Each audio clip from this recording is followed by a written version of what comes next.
Sermon ang inabot ng mga opisyal ng Metropolitan Water Works and Sewerage System o MWSS at water concessionaires na Manila Water at Maynilad nang pulungin ni Pangulong Rodrigo Duterte sa Malacanang kagabi. Hindi na hiningi ng Pangulo ang paliwanag ng mga ito sa nangyaring water shortage. Sa pahayag ng Malacanang, nagbabala ang punong ehekutibo na kung hindi nila aayusin ang kanilang serbisyo, tatanggalin sa pwesto ang mga opisyal ng MWSS at tatapusin ang kontrata ng water concessionaire. Tumagal ng 40 minuto ang pakikipag-usap ng Pangulo sa kanila. Tiniyak naman ni MWSS Administrator Reynaldo Velasco na sa pamamagitan ng mga ginawa nilang hakbang, hindi na mauulit ang biglaang pagkawala ng supply ng tubig sa ilang bahagi ng Metro Manila. Sinabon naman kami pero binanlawang kami pagkatapos. So walang problema. Kaya may so sir, kakayanin nyo sir? Kakayanin natin yan. Kakayanin natin yan. If I cannot do it, I will resign immediately.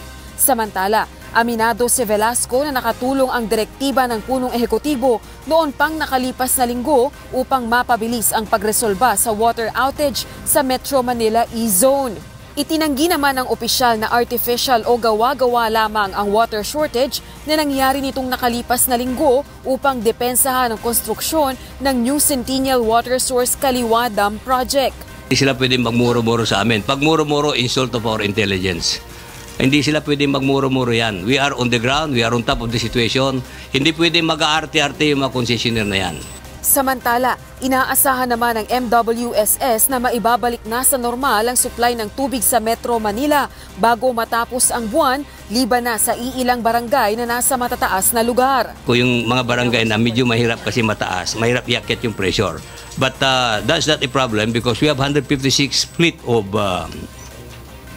water tanks.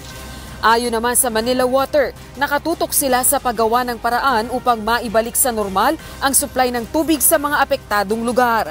Rosa Licoz, UNTV News and Rescue, Malacanang.